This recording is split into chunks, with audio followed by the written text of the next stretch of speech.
Santa Cruz, California, 1973-1974. There were so many dead bodies, the area had been given the moniker, the murder capital of the world. Some of that was due to Ed Kemper, but quietly in the background, another killer was hard at work. His motive was different than any other serial killer of his time, maybe in history. His victims, according to the killer, were all too willing to sacrifice their lives. And he knew it to be true because they told him so, telepathically. In 5 short months, 13 people would die. This is the 13 victims of Herbert Mullin, saving California one murder at a time.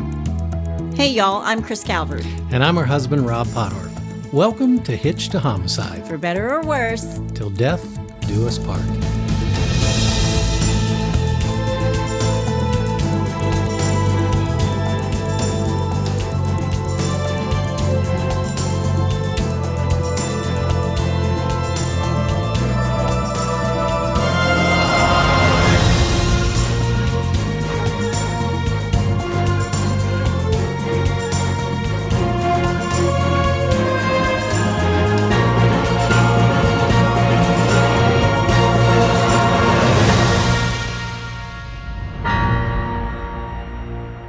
Welcome back, everybody. Yeah, well, welcome. Well, you usually do the 3 welcomes. Oh. Welcome, welcome, welcome. Take 2. Welcome, welcome, welcome. I was waiting for it. Okay. I don't know my role yet. No, you're amazing. I don't deserve you, honey. I don't deserve you. Stop it. Well, we're glad you're back again Yes, for we another Hitched to Homicide. Wherever you're listening, be sure to like, rate, and review. Hit that subscribe button. Mm-hmm. You can always join our Facebook group, The In-Laws and Outlaws. Which is becoming a very fun page. Oh, my gosh. Well, a lot of these people are straight transplants from Kentucky Fried Homicide, from the Kentucky Fried Cousins group, and we're just so glad that you're just, hanging in there with us. We have had a huge amount of downloads. We're just really pleased, so happy. You guys must be telling all your in-laws and outlaws about the podcast because it's going great. We're just glad that you're here with us again this week. Yeah, so. and I apologize. I don't get to comment that much on it. I'm in the middle of a film right now, so I don't have a lot of time, but I do read them and I do like them, and every once in a while I'll comment, but they're just some funny stuff. So you're just saying you're busier than the rest of us. Is that what you're saying? Pretty much, yeah. No, you're saying you're not on social media that much. Yeah, no. Not He right is. At the moment.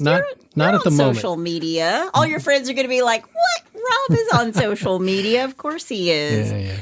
Well, I'm going to get into this one today. It's crazy. Sounds like it. It's really crazy. Before we get started, I want to thank some sources: the Mercury News, Murderpedia, Wikipedia, the Department of Psychology at Radford University, the San Francisco Sunday Examiner and Chronicle from August 5th, 1973, the Santa Cruz Sentinel, Bartleby, The Big Book of Serial Killers by Jack Rosewood and Rebecca Lowe. I will put a link to that book. You can buy it on Amazon. And the real crime documentary, Born to Kill. Nice.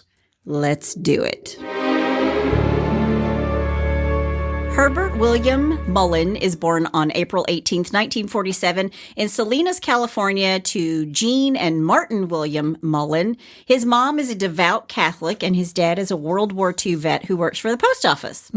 And Salinas, California is about 110 miles from San Francisco. Okay. And Herbert is born on the 41st anniversary of the Great San Francisco earthquake of 1906. Oh, wow. It happened at 5:12 a.m. It was a 7.9 on the Richter scale. There were about 3,000 deaths, and it's still considered one of the most significant earthquakes of all time. It was felt from southern Oregon to south of Los Angeles and inland as far as central Nevada. Yeah, and in those days, buildings, especially out in California, buildings were not built to withstand any kind of earthquakes. They didn't have like the earthquake codes that they have now, I'm sure. But it was a doozy. Yep. It was a doozy. I will post some pictures of the aftermath of that in the In-Laws and Outlaws if you've never seen it before. There's actually a few little clips because they were doing movies back then. And I think there's even one of, what's the guy? With the hat and the cigar and the Oh, W.C. Fields. Thank you. There is one, I do believe, of W.C. Fields. He's on camera and everything starts to shake and he's like getting the heck fire out of there. He's like, wow. Whoa. But I will post some pictures. But yes, he is born on the 41st anniversary of this huge earthquake. Okay. And that's called foreshadowing. Dun, dun, dun. And I know it's early, but it's important. That's good. Herbert, or Herb. I also saw that he was called Herbie. He's the youngest of 2 kids. He has an older sister, Patricia, and their parents raised Herb and Patricia in a nurturing, stable, but I read perhaps an overly strict Roman Catholic household. Okay.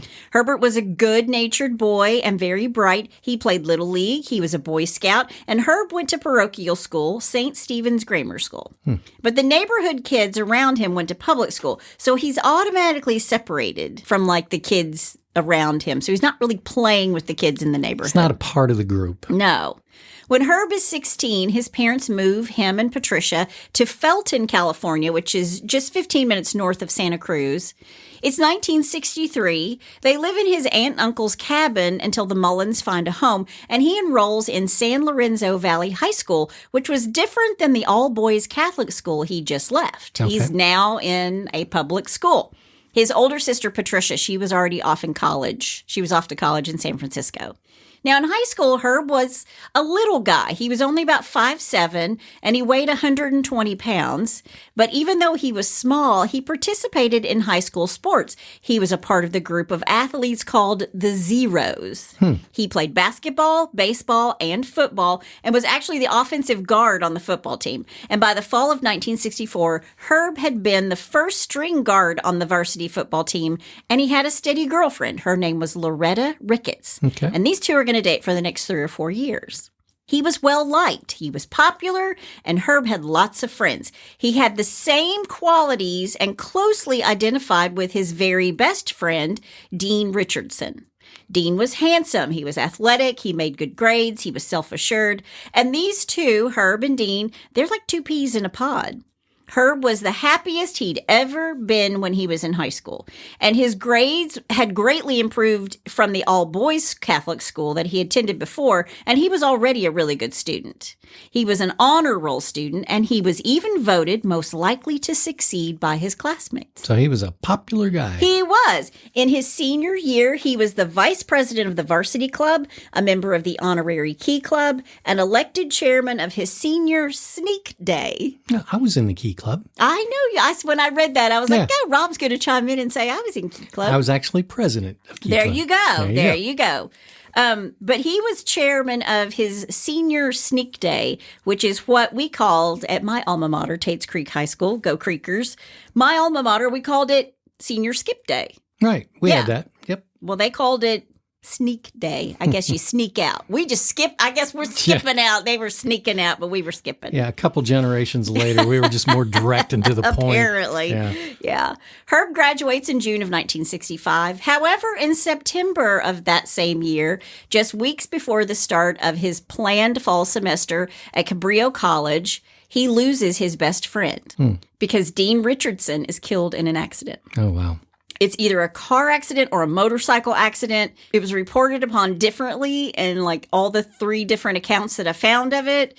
But regardless, this is his best friend, his best buddy, and he is now dead. And this one event is going to be the turning point in Herb's life. Oh, wow. Now, Herb was so upset about Dean's death that he started building shrines to his best friend in his room. Really? He's 18. These two had their whole lives ahead of them, and then one of them's gone. Herb is devastated. So devastated that he kind of leaves all that strict Catholic upbringing behind and starts looking into Eastern religion and reincarnation. He really wants his friend back. Wow.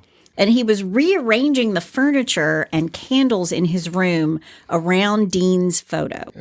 Okay, well, that's not weird, right? Now, experts say that mental illness is sometimes there in the brain, but it needs something to trigger it. And Herb suddenly had a stark personality change, one that is typical of someone who's suffering from paranoid schizophrenia. Okay. So I want to talk about this disease for just a sec. Schizophrenia is a serious mental illness that interferes with a person's ability to think clearly, to manage emotions, make decisions, and relate to others. It is a complex, long-term medical illness, and it affects less than 1% of the U.S. population. And for men, the onset age is in the late teens and early 20s.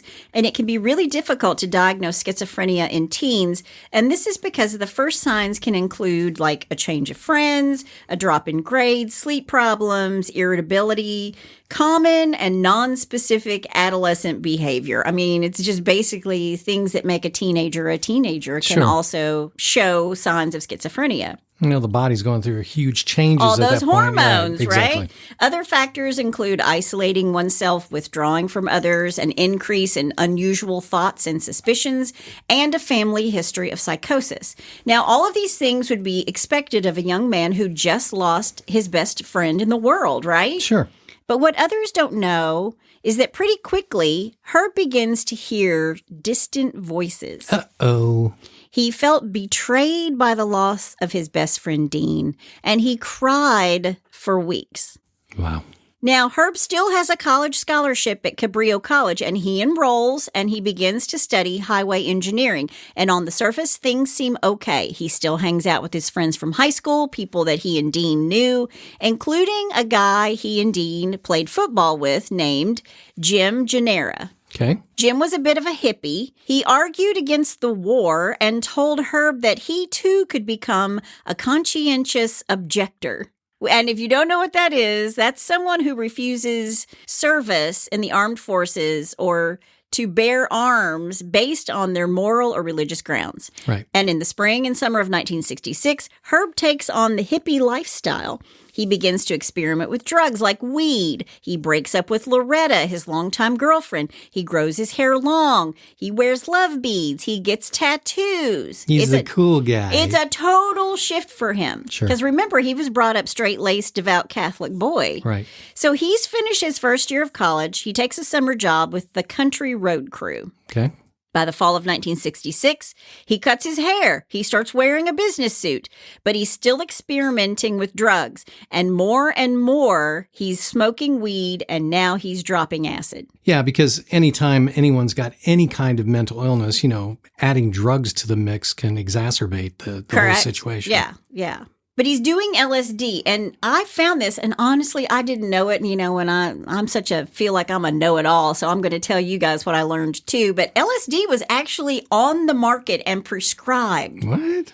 From 1947 to 1966. Wow. It was prescribed to treat depression and alcohol addiction. It was finally banned in 1970, and it's no longer recognized for medical use. You think? Although I have heard of experimental use of microdosing LSD to treat depression. I've heard that. So, that could really be a thing. But doctors were just writing for it between 1947 and 1966, which is crazy to me. So I thought I would tell you guys about it. Yeah. Can't take a vacation? We'll take a free trip. Yeah. Here, just take this prescription. But Herb's in his business suit. He's working hard at school and in a job at a service station. And in January of 1976, he's back with Loretta, and he has asked her to marry him. No. Now, during all of this, he's also getting really more and more into Eastern religions, and he's still searching for answers to why his best friend Dean had to die. Mm-hmm. In the summer of 1976, Herb graduates with his 2-year associate's degree and enrolls at San Jose State College in the fall of that year. But he's only there for 6 weeks. He drops out, he gets a dishwashing job, and uses the rest of his time to study Hinduism, reincarnation, and yoga. So he's just searching. He's lost. This guy is so lost. Yeah. And it's also during this soul-searching time that Herb thinks that he might be gay. Herb isn't happy at the thought of being a homosexual. He's had this strict Catholic upbringing. He's engaged. He's also really involved in these anti-war demonstrations. And, none of this really sits well with his ex-military father. Right. It's January of 1968, and he's fighting these feelings he has for men while he's in a crowd of hippies who are telling him to be himself. Right. And in January of 1968, he has his first sexual encounter with a man, a friend he met in the Santa Cruz free-spirited counterculture. Okay. So now he's really confused. And that made me think, did he love his best friend Dean for more than just a friend? Well, that was going to be my question. Well, yeah. I mean, automatically now you know, we live in a different world. You know, hopefully we live in a different world where people don't have to be afraid of who they are or who they love.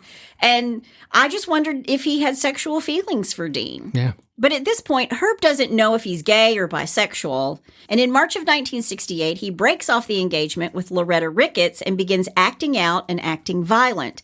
He's at odds with his sexuality, and there's all this self-loathing going on. Mm-hmm. He even stands up one Sunday during Mass and shouts, quote, "This is not proper Christianity." Wow. Oh, I'm sure that went over well with the priest. Yeah, end quote. He's got a lot going on in that noggin of his. Really does.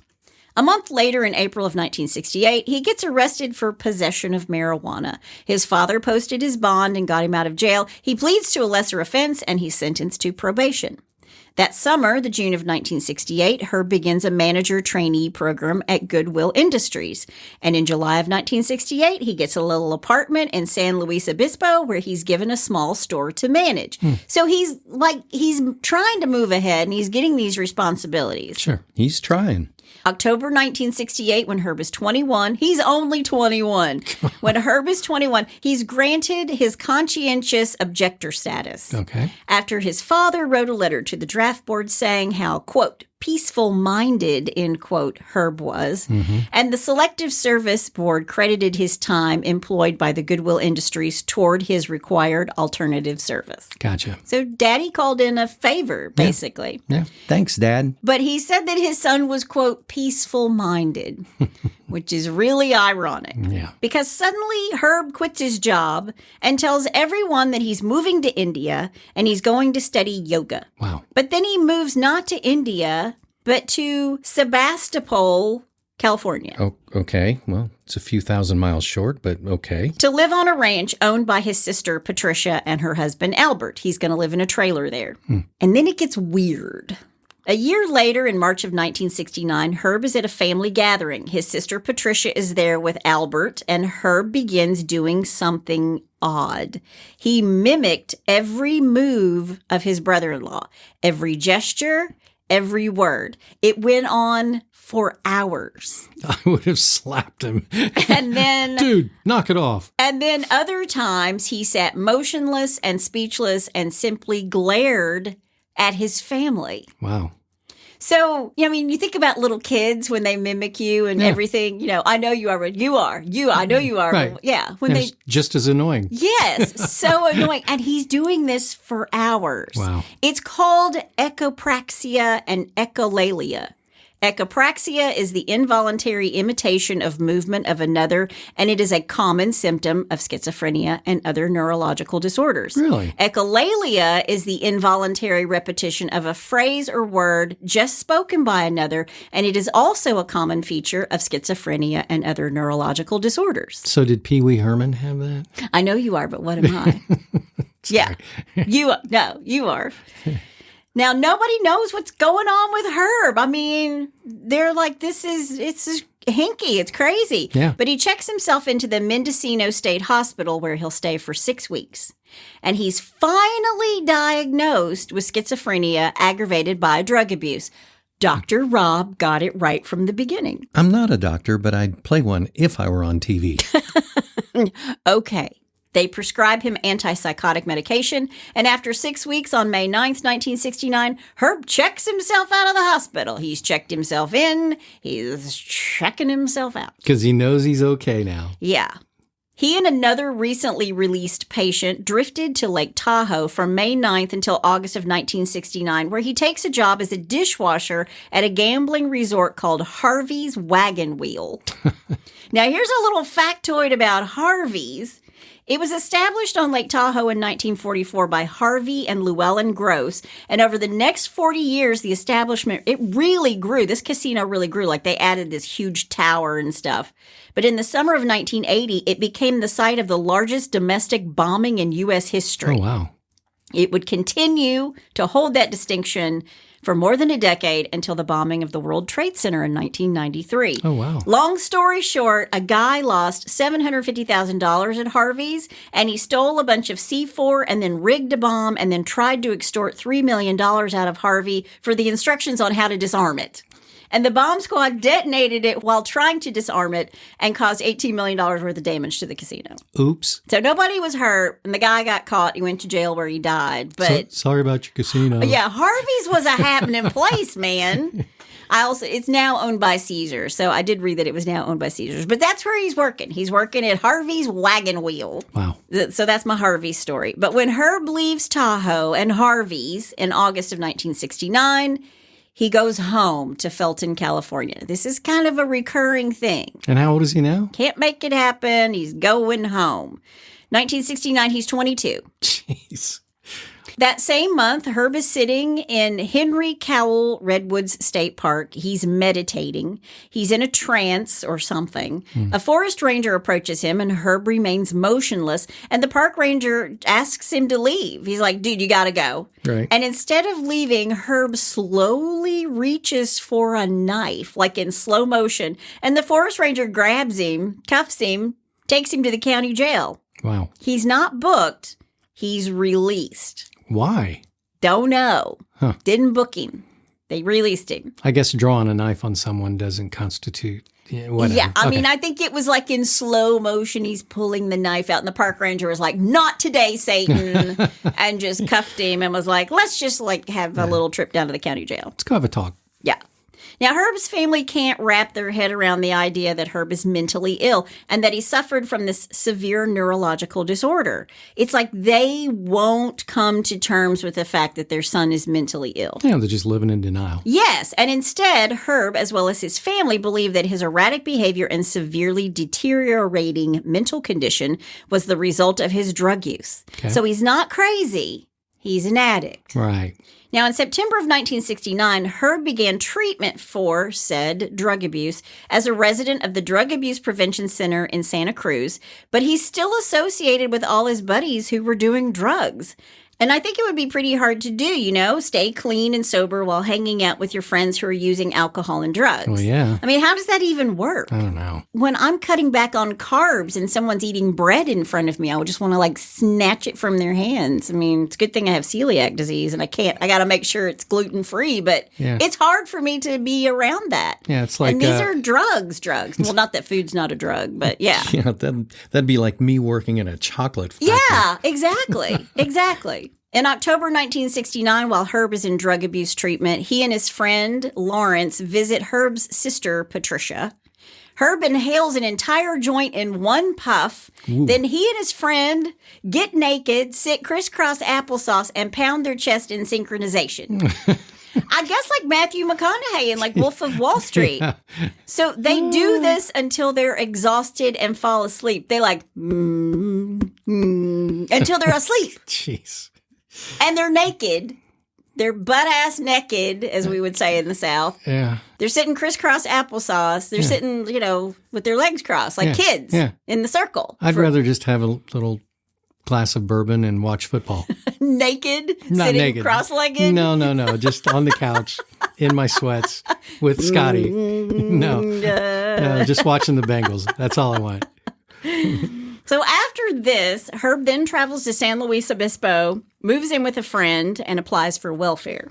And this friend was his old manager at the Goodwill store, and his friend is worried about Herb and his weird behavior, and Herb is shouting at imaginary people. And he tells his new roommate about the voices and how they command him to do things, and that he dutifully obeys. Wow. And he tells his friend that the voices had told him to shave his head and burn his penis with a cigarette, which he did. Oh, man. I think at that point I'd get some new voices. Herb then made forceful homosexual advances on this friend, and that was the straw that broke the camel's back. You can talk to your imaginary friends, you can burn your own junk, but keep your hands to yourself. Keep your hands off my junk kind of thing. Yeah. Yep. His buddy/roommate calls his own uncle, who was a doctor. And Dr. Uncle says, dude, he's schizophrenic. Yeah. Let's get him some help. So his friend and his friend's uncle and a few sheriff's deputies have Herb committed to the San Luis Obispo County Hospital psychiatric ward because he is a danger to others and a danger to himself. Sure. It's November 1969. Herb sends his parents a letter telling them that he has been forcibly committed to the psychiatric ward at the hospital. He asks them to write whenever they could. And then also, while he's in this psych ward, Herb starts writing to prominent individuals who don't know him just to explain his beliefs. He's writing to like senators and congressmen and mayors, and he would sign the letters, "A Human Sacrifice, Herb Mullin." Okay. He's treated by a psychiatrist, Dr. Joseph Middleton, who diagnosed him, surprise, surprise, as a paranoid schizophrenic. Right. His parents come to visit him at the psych ward, and it's then that Herb tells his parents, "Mom, Dad, I'm gay." Okay. Herb is discharged with the prognosis listed as, quote, grave, and his discharge is contingent on his attendance at the Santa Cruz Mental Health Clinic. Okay. And here's why. The psychiatrist was not happy with Herb's condition improving only slightly with the use of antipsychotic medication, and Herb was insisting on his release. He's like, "I'm going." And they're like, "Fine, but these medicines aren't working for you. And if we let you go, you have to check in. You have to go to the Santa Cruz Mental Health Clinic for..." So what has to happen if someone is committed for them not to be able to leave on their own? They can only commit them for so many days. Gotcha. Yeah. And then, it's just like somebody in the hospital. You can make them release you against medical advice. Okay. And that's basically what he's getting. Against medical advice, he's released. He moves back to Felton, California with his parents. Remember, I said this is going to happen a lot. He moves back with his parents the next day and begins treatment as an outpatient. Mr. and Mrs. Mullin have little control over Herb's actions, and their efforts to help their son were often met with, you guessed it, hostility. It's not a good situation for any of them. His mental illness is it's out of control. Right. By early 1970, Herb was only going to the clinic every now and again, and he rarely attended group therapy. He was very careless about taking his medication, but he got a job as a dishwasher at the local Holiday Inn. By March 1970, he moved out of his parents' house and into a cheap hotel near the beach, paid for with his welfare checks. So I don't know how he's getting welfare and a job at the Holiday Inn, but yeah. His friend Ed Lawrence introduced him to a commune in Santa Cruz, and he got deep into studying various weird religions, numerology, and astrology. Herb wanted to move into the commune, but his strange behavior made everybody else who lived there feel unsafe. Gotcha. Now, how bad do you have to be for a commune where it's like everybody love everybody, let's all live together in harmony, for them to say, "Nah, dude, we're good. You can't live here." Well, here's why. He told a Japanese woman living there that they should have a biracial child together. She declined. He got angry and smashed a hatchet against a fireplace. Wow. Scared everybody. He would approach women he didn't know on the street and at parties and ask them to marry him. This is a man who's just told his parents that he's gay. And he would approach gay men he didn't know and proposition them. Wow. He's all over the board. Now, not everybody at the commune thinks Herb is odd. Pat Brown, a woman in her 40s who suffered from drug addiction and an intellectual disability, she was very childlike. Pat persuaded Herb to move to Hawaii with her. She abandons him once they're in Hawaii in the summer of 1970, and he checks himself into the mental health clinic in Maui. Okay. When he's released, he writes to his parents, and they pay for him to have a flight home. So mom and dad are really kind of enabling. Right. I think they want to do the right thing for him. They don't know what to do for him. They want to help their son. They don't know how. And this happens still today. It's, Right. unless you've dealt with someone who has mental illness, it's really hard. But he was aware enough to check himself in. He did check himself in, but I don't know if he checked himself in because Pat Brown left him high and dry and he didn't have a place to go or he got scared. Who can say? Because he's all over the board. Sure. Once he's home, his condition does not improve. July 30th, 1970, he's arrested again for being under the influence of drugs and alcohol. He's out on the street preaching yoga. And while in jail, he's deprived of his medication. He becomes hyperactive and he sings really loud in the jail cell. When he gets his day in court, he yells at the judge to legalize acid and weed. By the way, he has legalized marijuana, legalized acid tattooed on his stomach. Wow. They promptly commit him to the psych ward at the county hospital, and all the charges are dropped. And then Herb grows a goatee. He shaves his head. He starts a macrobiotic diet. He loses a ton of weight. Then he wore, wait for it, a big black sombrero and faked a Mexican accent for a while. So what's wrong with that? You can't make that up. Wow. Yeah. He's like Jim Carrey in Dumb and Dumber with the big cowboy hat and the paddle ball. Yeah.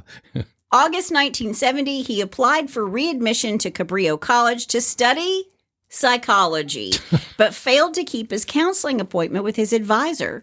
He blamed his parents for his illness and changed his life insurance policy so that UNICEF would be the beneficiary. Okay. I don't think it's his life insurance. It is his life insurance policy. It's a policy that his parents had on him. Okay. On March 28th, 1971, Herb spends 10 days in jail for public intoxication, and by April, he's been kicked out of the mental health clinic at Santa Cruz for not keeping his group therapy appointments. Okay. May 1971, he moves to San Francisco, where he lived in a decrepit apartment among alcoholics, drug addicts, and other mental patients. But there he met a new friend, Alan Hansen, who confirmed his beliefs on reincarnation. And Alan helped him to believe that the voices he heard in his head were really telepathy, indicating that he was the chosen one by God to do something special. What a friend. Yeah. Yeah. He also became fascinated with art and read many books by Leonardo da Vinci. And while in the library, Herb was researching Einstein and found out that he was born on the same date of Albert Einstein's death, April 18th. He believes this is no coincidence. Here it comes. And that he is destined for some special work. Yeah. He would engage in heated arguments with God and punch floors. He would punch at the floors. Herb's hallucinations were his reality, and he began a coding system to explain his birthday and happenings in the universe, like disasters. Wow. He was the modern day Nostradamus. He was, the stuff that Nostradamus came up with, a lot of people, the quatrains, people really believe in that stuff. Yeah. And he was just believing in himself. Yeah, exactly. Exactly. What was that movie? There's with a Russell Crowe, and he was the mathematician. Oh, he's a schizophrenic as well. Right. Yeah. He won an Oscar for it. Right. I can't remember the name of it. We should look it up. Well, if you know the name of the movie, just put it on In-Laws and Outlaws. Yeah, that's the movie trivia for this week. Movie trivia for this week. Yeah. In September of 1971, Herb really starts hating his father. He believes that his dad has been withholding certain truths from him, like that telepathy is real, that reincarnation is real, and that there's nothing wrong with homosexuality. And Herb wants to prove that he can make something of himself in a man's world, in his father's world. So he decides he wants to win a big boxing championship. His father used to box, so he shows up at a gym. Here's your visual. He shows up at a gym holding a Bible and wearing the sombrero and faking his Mexican accent. He trains for 7 months and fought in the Golden Gloves, but lost by a few points in March of 1972. And after that, he quits boxing. He's done. He's done. Yeah. In September of 1972, he's back home again with his parents. After a brief stint in Oregon, he had decided to enroll in Catholic studies because he's going to become A priest. a priest. There you go. And of course, this is short-lived. Yeah. Then he tried to move into a hippie art collection, but was rejected. They let him in. He painted his room, and then they decided he was too weird. He lived in his car for a little bit. He had a crush on a local sheriff's deputy. He kept going into the sheriff's department to see him until they arrested him. He's 25 years old at this point, and he's become very, very obsessed with all things relating to his birth date. He's drawn all these correlations between his birth date, April 18th, and earthquakes and other disasters and the death of Einstein. Wow. He studies his Bible. He believed that the Vietnam War supplied American lives needed so that a cataclysmic earthquake would not hit. He believes his father is telepathically ordering him to sacrifice human beings. He thinks there's a connection between his birthday and Einstein's death. By the way, Herb is 8 years old when Albert Einstein dies. Okay. Herb is convinced that his parents, the drugs, and the flower children have all played tricks with his mind. He has voices in his head that are telling him to kill and that a major earthquake is going to devastate California where he lives. It's going to devastate it to the point where it drops off into the sea. Wow. And don't forget, his birthday is the anniversary date of the big San Francisco earthquake as well, April 18th. Which is where he gets all of the April 18th, all of this. Yeah, and yeah. he thinks that the lives that were sacrificed during the Vietnam War, that's what was keeping the earthquakes away. Yeah, which makes perfect nonsense, right? Yeah. Just a little outside. But that war is, it's coming to a close. Sure. That war is over. And now someone has to stop the earthquakes from coming. And he's just the guy to do it. He's the man for the job. There you go. The voices in his head told him that an earthquake was imminent, and the only way to save California was through human sacrifice. And here we go. Friday, October 13th, 1972. Herb passes a well-known homeless man in Santa Cruz. His name is Lawrence Whitey White. Okay. Whitey is 55 years old and hitchhiking on Highway 9, a windy road in the Santa Cruz Mountains. Whitey was a man who spent most of his later years bumming around, living under railroad bridges, occasionally working in fields near Wattersonville, and spending a few days in the drunk tank. Everybody kind of knew Whitey, and in the 1972 newspaper, they called him a hobo. Herb sees Whitey on the side of the road, and Herb stops his car, pulls over, opens the hood, and he pretends to have car trouble. And when Whitey stops to ask if he needs help, Herb waits for him to look under the hood, and then he beats him over the head with a baseball bat. Oh, wow. In Herb's twisted head, he hears Whitey tell him that he is Jonah from the Bible. And telepathically, he tells Herb, quote, "Pick me up and throw me over the boat. Kill me so that others will be saved," end quote. Wow. Okay. Herb beat Whitey to death with the baseball bat, caving in his skull. Then he dragged his lifeless body into the woods nearby. He just basically leaves him on the side of the road. Wow. Herb arrives back home before lunch, went into the garage and tried to clean the bat, but a pink stain remained. So he found sandpaper and rubbed the stain until it was gone, and then threw the sandpaper and his clothes into the trash. 11 days later, October 24th, 1972, Herb meets 24-year-old Mary Guilfoyle. Mary is born on February 23rd, 1948 in New York. Her parents are Donald and Jane. She's running late for an interview on that particular Tuesday. She's a college student at Cabrillo College who lives with her boyfriend, Jeff Toll. She's wearing a little red dress and white tennis shoes, and she's walking on Soquel Drive. Mary was bright, she was lively, and this is what her friend said, quote, "She brought people alive," end quote, which must be the 1972 version of she lit up a room when she walked into it. And she was beautiful. She was a beautiful girl. She wrote poetry, and she was studying to be an English teacher, and she had plans to marry her boyfriend, Jeff. And she had been telling her friends that she was thinking about going to visit her parents near Buffalo, New York. But Herb sees her as he's driving along the road, and he stops to see if she needs a ride. And it's 1972, and people hitchhiked, and she did, because remember, she's late. Okay. And once she's in the car, Herb stabs her in the chest. Oh, wow. When she lunges forward, he stabs her 2 more times in the back. Wow. He pulls over the car, and he drags her into the woods. He undresses Mary, then using his knife, he cuts open her stomach to examine her organs. Jeez. He was checking for pollution. What? Then, in order to inspect her organs better, he strings her intestines from the branches of the trees nearby. And when he's finished, he goes back home in time for dinner, where he telepathically hears his father tell him that pollution comes from within bodies. Wow. And that night, his parents tell him telepathically they give the command for him to save California from falling into the Pacific Ocean. November 2nd, 1972, 8 days after murdering Mary, Herb goes to St. Mary's Catholic Church in Los Gatos for confession. It's the Day of the Dead.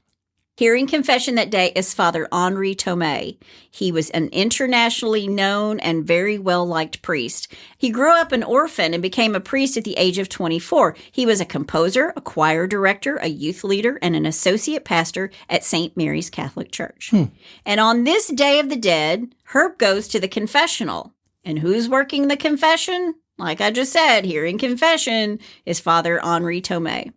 Now, what he tells Father Tomei isn't known because after Herb confesses, he beats the priest and then stabs him 6 times and kicks in his head, stomping on him before he leaves him in the confessional booth. Jeez. What we do know from Herb is that Father Tomei, in his dying breath, forgave Herb for his sins. Wow. Also in November of 1972, he attempts to join the Coast Guard, but is rejected because he failed the psychological evaluation. You think? Duh. Yeah, that's what I wrote in my notes. Duh. December 16th, 1972, Herb buys a gun after reading Einstein on Peace, stating that he needed the gun because he was 1/3 Scandinavian, and the book said that in Switzerland, every adult male was in the militia and kept a gun for protection. Okay. And the book Einstein on Peace, it gathers Einstein's letters and writings pertaining to the dangers of war and the atom bomb and the need to strive for peace. That's what this book is. Right. A month later, January 15th, 1973, Herb attempts to join the Marine Corps. He passes the physical and mental exams for the Marine Corps, but he refused to sign a document that would release his criminal record. And when they discover that he's been arrested several times for bizarre behavior, he is rejected. And Herb says the charges were supposed to have been dropped. That's what he tells the Marines. And they're like, sorry. Yeah. He's rejected. And Herb believes in his paranoid schizophrenic mind that a group of hippies is behind all of this. Wow. January 19th, 1973, Herb moves into a dilapidated apartment after his father tells him to pack his shit and get out. It's time to move out. They were weary of their son who would not take his medicine, would not go to therapy, and was just out of control. So Herb decides it's time to clean up his life. Now he decides it's time to clean up his life. Right. He stops using drugs because he thinks they're the reason behind all his problems. So how does he decide to do this? He's going to kill the person who gave him his first taste of drugs, weed, his high school friend, Jim Gennaro. January 25th, 1973, Herb drives to where he thinks Jim lives. It's a cabin on Mystery Spot Road. Jim is married, he's got a wife, Joan, and they have a daughter, Monica. But when he arrives at the home where he thinks Jim lives, Herb finds instead Kathy Francis. Kathy was a young mother of 2 boys, David, 9, and Damon, 4. David was growing taller every day, and he was very protective of his younger brother. Damon was a little towhead charmer who liked to paint bright pictures. And Kathy had grown up in Southern California and held jobs early in her life. She married a bassoonist, Robert Hughes, more than 10 years before, and they had a son, David. And then 6 years later, she and Robert separated, and she fell in love with a kayak builder / carpenter / marijuana transporter named Robert Francis, and that was Damon's father. Who played the oboe? There was no woodwind. Oh, okay. Sorry. There was no woodwind in that one. So these 3 now live with Kathy's boyfriend, Robert Francis. And Herb knocks on the door early that morning and wakes Kathy up. And Kathy tells Herb, no, Jim doesn't live there anymore, but I know where he does live. And here are the directions. Oh, wow. I mean, she doesn't know. Herb drives to the new residence of Jim and Joan. Jim had gone to San Lorenzo High School with Herb, played football with him, and he also furnished the LSD and weed to Herb. Right. Jim was a carpenter and a father. He wanted to be a marine biologist as soon as he could get enough money to go back to school. His wife, Joan, her parents had their daughter Monica with them that day. She's only 21 years old, and she's upstairs taking a shower. She was a dancer, a poet, and an artist whose Quaker parents had encouraged and helped as the young couple tried to find direction for their lives. Okay. The Gennaras were experiencing money troubles, and their electricity had been cut off for 9 days. Wow. Yeah. Jim is a known drug dealer in town to his clients and to the police. Herb knocks on the door. Jim answers. These two have an argument, and then it turns from words to fists. Herb pulls his gun and shoots Jim. And when Jim tries to stagger up the stairs to warn his wife, who's in the shower, Herb shoots him all the way up the stairs, all the way to the bathroom, and then finally when he drops, he shoots him in the head. Wow. Joan is in the shower, so Herb shoots her in the head while she's in the shower. After shooting them both, he repeatedly stabs their corpses. Ugh. And these two are now lying dead in the bathroom. Wow. Where's the kid? With the grandparents, remember? Okay. That's right. She was with the grandparents. Yep. Herb then drives back to the original home looking for Kathy and the two boys. And when he comes back, he shoots Kathy Francis and her two sons, David and Damon, then stabs their lifeless corpses. Wow. The boys had been playing Chinese checkers, and their bodies were found right next to each other. Wow. On February 10th, 1973, Herb is walking in a remote area of the Henry Cowell Redwoods State Park. He's wandering aimlessly, and he spots this plastic teepee. And he approaches and discovers it's a makeshift shelter and home to 4 teens who are camping. Herb stands in the entryway, and he startles these 4 kids, these 4 guys, and Herb demands that they leave immediately and says he's going to notify the forest rangers. Brian Scott Card was 19 years old. He and his older brother Jeff had earlier backpacked through Northern California and had made this exact shelter in August of 1972. So it's February 1973, and they were there in August and had built this shelter. Okay. Brian had been roughing it in Northern California with his brother Jeff since just after graduation from high school the previous June. And while camping out, they happened upon another guy, 15-year-old Mark Johnson. Well, his real name was Mark John Drabellis. And Mark John Drabellis helped Brian and Jeff with the construction of the makeshift shelter. Mark was known to others in the tent as Mark Johnson because he had fled charges in Reading, Pennsylvania after serving a probationary period for growing pot. He's the son of a former police chief in Fleetwood, Pennsylvania, who had last seen his son the previous August, and he had helped Scott and Jeff build this hidden shelter on a hillside, which is a quarter mile above Highway 9 and just a mile from Herb Mullin's parents' place. Gotcha. Just a few weeks earlier, Jeff had left the campsite and he moved in with friends in Boulder. Now, Robert Michael Spector was 18 years old, and he had left home a few days earlier to meet these friends, and he had just arrived the night before with another friend, David Allen Oliker. Okay. And his plans were to hitchhike up to Humboldt County and register at the College of the Redwoods. He was hoping to become a clinical psychologist, just like his father, except he planned to merge his outdoor interest and a new concept of treating mental patients in the wilderness. That's ironic. Exactly. He, too, was a poet, and he was supposed to be back home by the 22nd of February. David Allen Oliker, also 18, also a friend of the Card brothers, who accompanied Robert Spector to the camp. He had dropped a semester of college to decide what he wanted to do with his life. He was taking a semester off. He came along for the adventure. David was the son of a Los Angeles Music Center special program director, and he had taken his time off from Valley College to join his buddies on this outdoor trek. Okay. He was also a published poet, a casual musician. I thought that was funny. But he had not decided what he wanted to do with his life. So all 4 of these boys are inside this shelter. Just good kids, right? Yeah, just out camping. Out camping, having a good time. Right. They were waking up and preparing breakfast when Herb told him to leave, or he's going to call the rangers, the authorities. And then Herb walks away.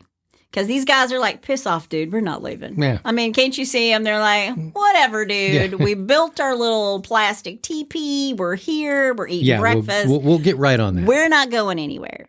Herb returned to the camp and says that telepathically, he asked them if he could kill them, and they all said yes. Wow.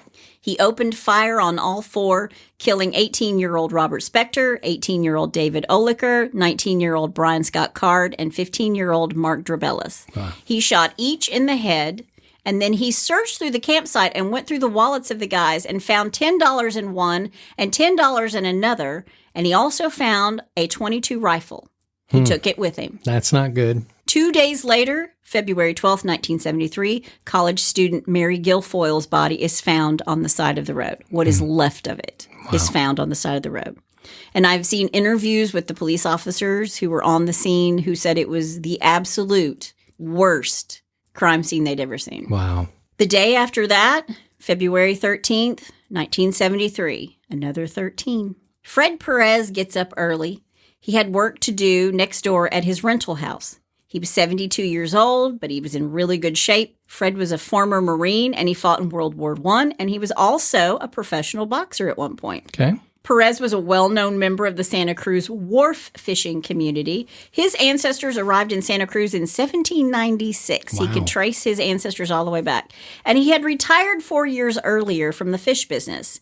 Fred's grandfather had first opened the family fish business on Commercial Wharf on Garkey Pier in 1863, and Perez had carried it on after his service in the U.S. Marines and his boxing career, where he fought as Freddie Bell in the 1920s.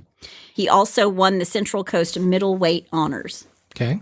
He has a wife, 2 daughters, 2 sons, 7 grandchildren, and 4 great-grandchildren.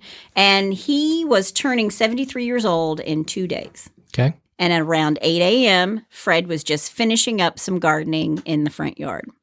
Herb is driving home with a load of firewood when he sees Fred on the side of the road, and he hears his father telepathically tell him to sacrifice Fred. Jeez. He passes Fred working in his yard, then he does a U-turn, comes around, drives back. Herb gets out of the car, pulls out the .22 rifle that he had stolen from the boys in the woods, and then shoots Fred Perez in the heart, gets in his car, and drives away. But this time, while Herb is being told telepathically to murder Fred, Fred's neighbor, Joan Stagnaro, is watching. And Joan writes down the license plate number and calls the police. Mm-hmm. It's just that simple. There wasn't a huge manhunt. I mean, yeah.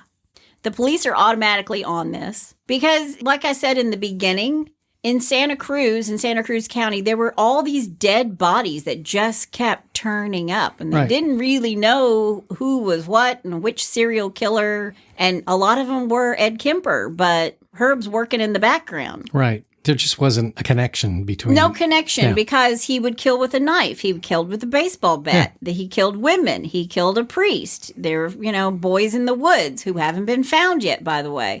He would shoot one. Now he's got a .22 caliber. So it's very interesting. He was all over the board. And he really didn't plan this. It's just... He was being told, he says, in his head, telepathically. These events led him to do the things that he did with the things that he did it with. Yes. Yeah. But we're going to talk about that in just a second. Hold that thought, because did he have a plan? I don't know. Let's see. Right. But this all points bulletin goes out. They see the car, match the license plate, they pull him over. And Herb is taken into custody, and police go and search his apartment, where they find a Bible, an address book with Jim Genera's address, newspaper articles about his recent murders, and the rosary pouch that belonged to Father Tomei. Oops.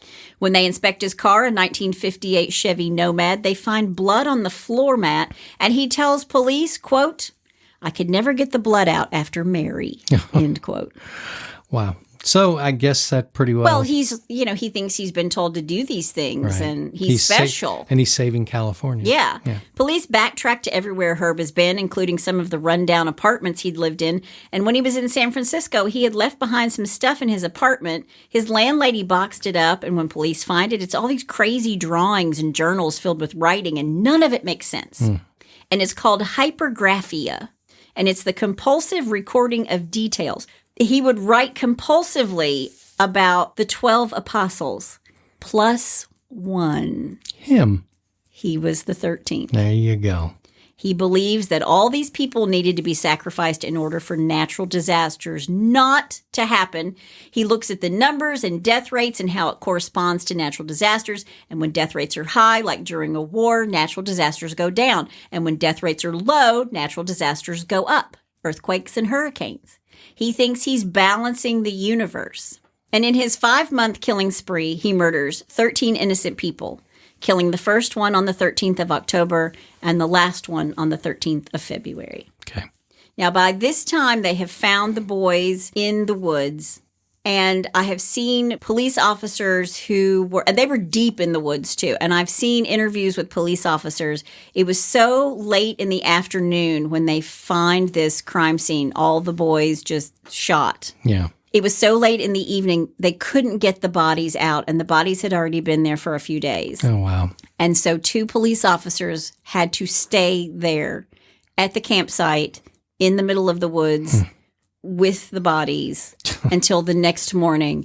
And he said that it was the worst experience of his life. He had never felt so, I don't want to say creeped out, but Well, it was the longest night of their it was lives. the longest night Yeah. of their lives. Wow. The longest night of their lives.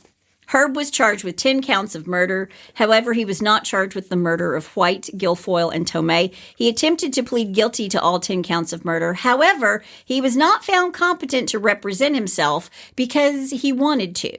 He was, however, deemed legally sane on all 10 counts. Really? So here's the question. He is guilty of murder, but is he legally responsible for the murders? Yeah.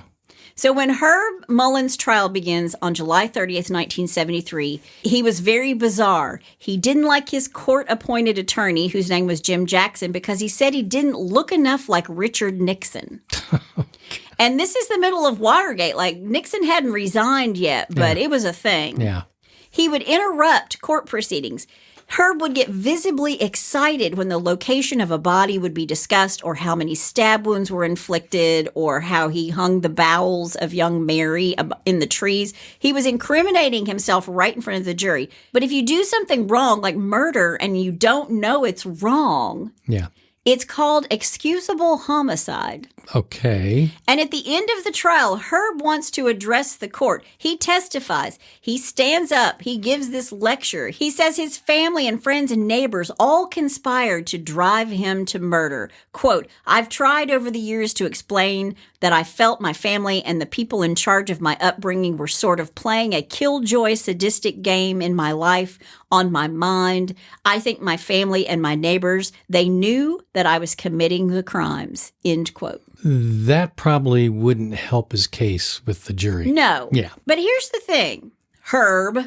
If all of these people were willing participants, they wanted to be sacrificial lambs for the cause, right? Mm-hmm. So the random murders, the homeless man, Whitey, the first to be murdered, and Mary, she was just walking down the road, the boys in the state park, right? Even 72-year-old Mr. Perez and Father Tomei.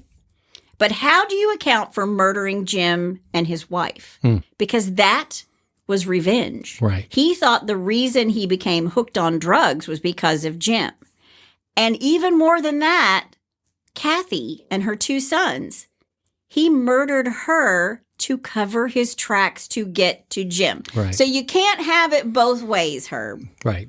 You can't say that this is what you were doing Right. because you were just called by God and you're hearing these voices. There was a bit of logic. There was logic to that. Yeah. That doesn't compute. On August 19th, 1973, after 3 days of deliberation, he's convicted of 2 counts of first-degree murder and 8 counts of second-degree murder. He was due to go on trial for the murder of Father Tomei, but pled guilty to second-degree murder and was convicted without a trial. Herb Mullin resides at Mule Creek State Prison, serving a life sentence.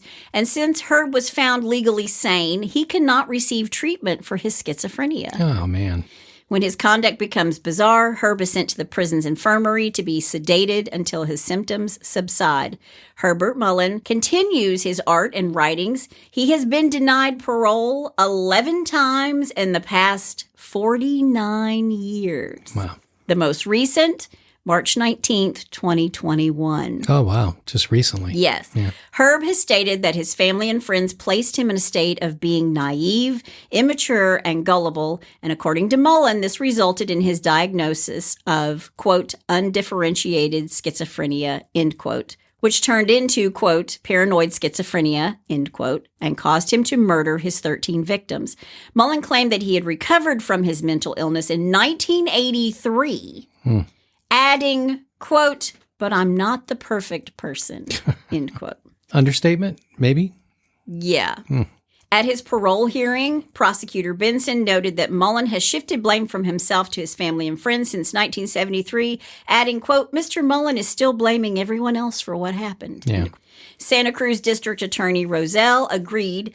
Earlier in the hearing, his parole hearing, he said of Mullin's denial of responsibility, quote, Mr. Mullin is exactly where he was in 1973, end quote.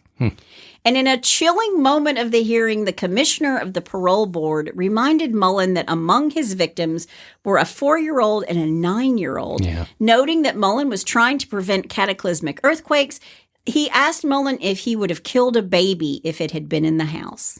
And after a pause, a long pause, Herb quietly says, no. If ever released, Herb planned to go hiking and join a hiking club. He said that he would be willing to pay to see a psychiatrist and had enough money to pay for housing. Herb said that after the death of his parents, he inherited $14,000, which he had invested, and it was now worth $35,000. If he's been in jail 49 years and he's only turned $14,000 into $35,000, we got a problem. Hey, I remember my grandmother gave me a savings bond for, I think, $25. And today it's worth $25.37. There you go. Now, while parole board members noted Mullin's good behavior and listed his several jobs while he's been incarcerated, they read excerpts from his most recent psychological review in which the Department of Corrections doctor determined that Herb still met the conditions of schizophrenia in their assessment and was at, quote, high risk for recidivism. Yeah. He'd go back to it. Yep. In his closing argument, Herb said, quote, I believe I can become a worthwhile citizen in the United States if given the chance, end quote. But for now, the California Parole Board disagrees. Thank you. He will be eligible again for parole, I believe, in 2029. Here's a little side note. Remember I talked about Ed Kemper? Yeah. The co-ed killer. He was murdering in the same area of Santa Cruz at the same time that Herb was killing. These two had adjoining cells in prison. Wow. Kemper What are the odds? I know. Kemper has said that Herb, quote, had a habit of singing and bothering people when somebody tried to watch TV, so I threw water on him to shut him up. Then he was a good boy. I'd give him some peanuts. Herbie liked peanuts. Sit, Ubu. That was effective because pretty soon he'd ask permission to sing.